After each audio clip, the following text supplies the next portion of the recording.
کے درمیان ہے. تو جب مسئلہ یہ ہے، توجہ، مرزا غلام احمد نے کوئی نیا فقہ نہیں دیا، اسی فقہ پر چل رہا ہے. وہ بھی مقلد ہے.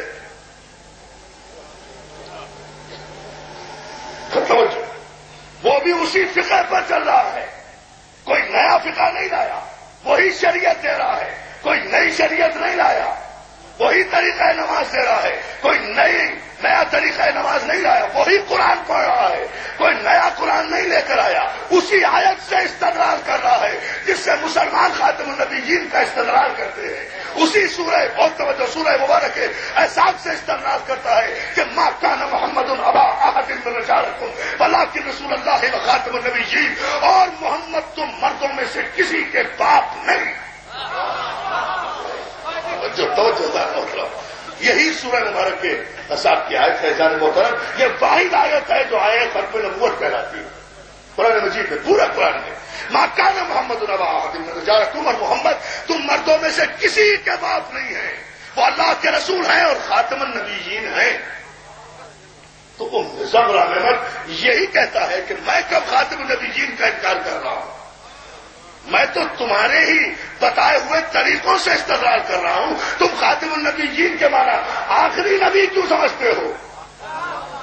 توجہ توجہ، انبیاء 1,24,000 پیغمبر نبی، انگوٹھی ہے، اس انگوٹھی کا خاتم، اس کا نگین جو ہے وہ میرا رسول ہے، وہ میں بھی مانتا ہوں. چونکہ تم نے قرآن کو لغت سے لینا پسند کیا ہے تو میں بھی لغت ہی کے اعتبار سے معنی تلاش کر رہا ہوں. بہت توجہ جان وہ طرف. مولا آپ کو سلامت رکھے. دیکھیں، اسی شناختی کارڈ کے مسئلے پر ایک فیصلہ آپ کی خدمت میں مجھے پیش کرنا ہے اور گفتگو ختم جانے مطلب، اور یہی وہ منزل ہے اور یہ سارے مسئلے وہی کے وہی رہتے. دنیا کی کوئی طاقت، سارے مسلمان مل کر بھی کسی استدلال کے ذریعے سے قادیانیوں کو کافر قرار نہ دے سکتے اگر علی والے موجود نہ ہوتے.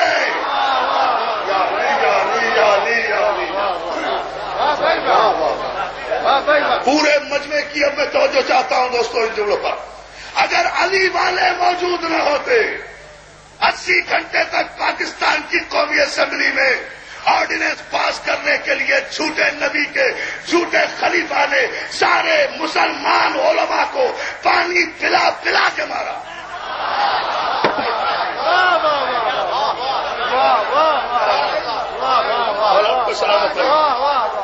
پانی پلا پلا کے مارا. اور جب فیصلہ نہیں ہو سکا اور قومی اسمبلی کے کیفیٹیریا میں بیٹھ کر سارے علماء اسلام نے اجماع کیا. مولا یہ ذرا سا بیدار کریں گے چند دموں کے لیے. مجلس شورا کا اجلاس منعقد کیا کہ 80 گھنٹے ہو گئے یہ کمبخت جھوٹے نبی کا جھوٹا خلیفہ، جھوٹے نبی کا جھوٹا خلیفہ، جھوٹے نبی کا جھوٹا خلیفہ ہم سے زیر نہیں ہو رہا ہے، ہم اسے شکست نہیں دے سک رہے ہیں. جو دلیل ہم لاتے ہیں وہی دلیل یہ پیش کر دیتا ہے. ہم نے سب سے بڑی دلیل یہ دی تھی کہ بہت توجہ، کہ ہم نے سب سے بڑی دلیل یہ دی تھی کہ نبی وہاں سے بن کر آتا ہے، یہاں آ کر نہیں بنتا. تیرا نبی تو یہاں آ کر نبی نبوت کا دعویٰ کر رہا ہے تو تیرا نبی جھوٹا ہے. ہمارا محمد رسول اللہ سچا ہے، وہ وہاں سے بن کر آیا. اس نے سیرت کی کتابیں ابن ہشام سے لے کر امام بخاری تک، امام بخاری سے لے کر شبلی نعمانی تک ساری سیرت کی کتابیں مسلمان مولویوں کے سامنے رکھ دی کہ کیسے کہتے ہو کہ نبی وہاں سے آتا ہے. تم ہی نے تو سب نے مکھی پر مکھی بٹھائی. فلاں دن پیدا ہوئے نبی نہیں تھے، فلاں کی گود میں آئے نبی نہیں تھے، جوان ہوئے نبی نہیں تھے، بکریاں چرائی نبی نہیں تھے. بدلا کمال جناب.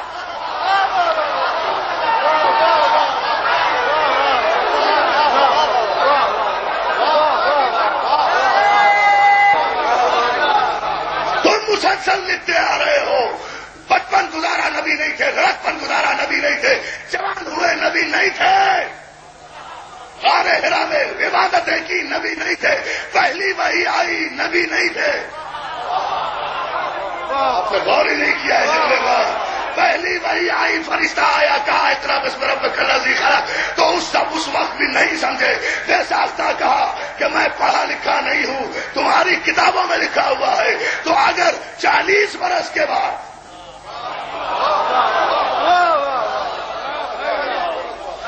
یہاں سے دلیل کو رد کیا. میں چھوڑ رہا ہوں سارا مضمون.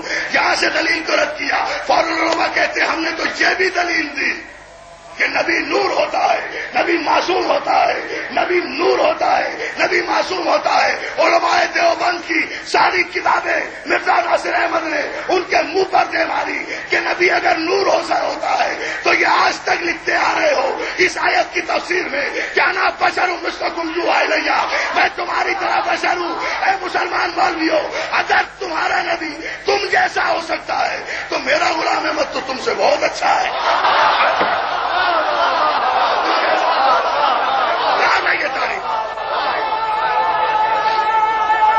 آباد رکھے دوستو. چل رہے اور مت دیکھو بارش کے ان خطروں کو, یہ انگاروں کی بارش نہیں ہے. تو جو ہے نا ادارے محترم, اس جملے پر ذرا سی صرف توجہ فرما لو. تو اگر تم جیسا نبی ہو سکتا ہے تو میرا نبی تو میرا نبی تو میرا نبی تو تم سے بہت زیادہ اچھا ہے. آپس ہی میں مشورے کر رہے ہیں کیا کریں, کیسے اسے قابو کریں. یہ قابو نہیں آتا, یہ سیر نہیں ہوتا. 80 گھنٹے ہو گئے ہیں ہمیں بحث کرتے ہوئے, ابھی تک ہم اسے سیر نہیں کر سکے, قائل نہیں کر سکے. ان علماء میں سے ایک بزرگ عالم نے کہا کہ بھائی یہ ختم نبوت کا مسئلہ ہے, یہ ہم سے طے نہیں ہوگا, کسی علی والے کو. علی یا علی یا علی.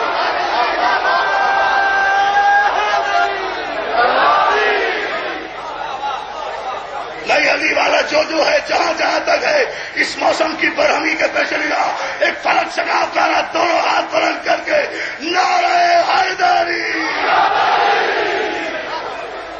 سلامت رہو. ایک لمحے کے لیے اپنے آپ کو غرق کر دو پہلے ولایت علوی میں. یہ بارش کے قطرے کی حیثیت کیا ہے, اور سمندر میں گرا دو نا تو قطروں کی حیثیت ختم ہو جائے گی. آپ بلاؤ کسی شیعہ عالم کو, کسی علی والے کو بلاؤ, وہ یہ مسئلہ حل کرے گا. 39 کے 39 علماء سر جھکا کر کہہ لیں گے یہ کیسی بات کرتے ہو, یہ ہماری توہین ہو جائے گی. ایک تو ان کی توہین بہت ہوتی ہے, ان کے نکاح بڑی جلدی سے ٹوٹ جاتے ہیں. اتنے مضبوط نکاح ہوتے ہیں جانب کہ علم دیکھا اور ٹوٹ گئے, اس پر یہ سپاہ بناتے ہیں, اس پر ہمارے مقابلے میں سپاہ بناتے ہیں. اس علم کے مقابلے میں سپاہ بنا رہے ہو. بھائی علی کی سپاہ کو تو لڑنے کی بھی ضرورت نہیں, تمہاری سپاہ آئے گی, ہم علم دکھا دیں گے, نکاح ٹوٹ جائے گا, حرام زادے ہو جاؤ گے,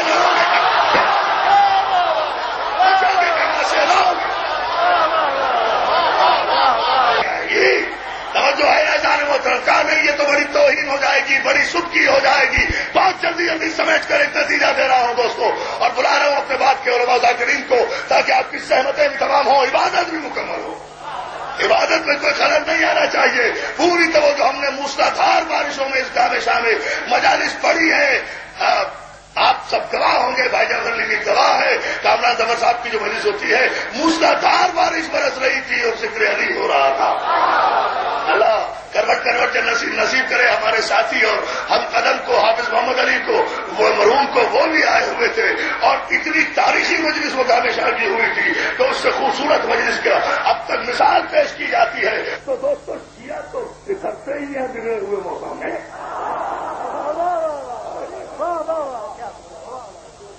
ہمیں بھی تو چین نہیں آتا نا اگر کوئی آرام سے رہے.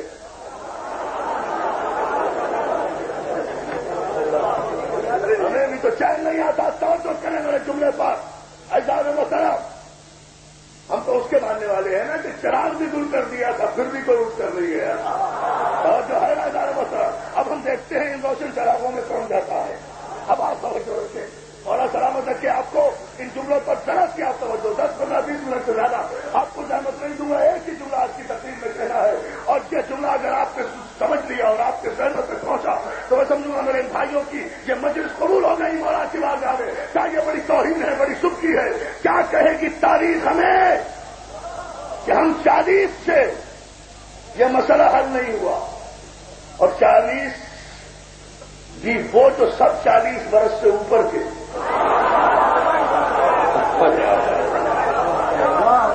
اور جو توجہ فرمائے نا, 39 نے بے ساختہ کہا 40ویں نے رائے دی تھی نا، 39 نے کہا کہ ہم 39 سے ایک جھوٹے کا جھوٹا ثابت نہیں ہوا، ایک جھوٹے کا جھوٹا، ایک جھوٹے نبی کا جھوٹا کلمہ جھوٹا ثابت نہیں ہوا۔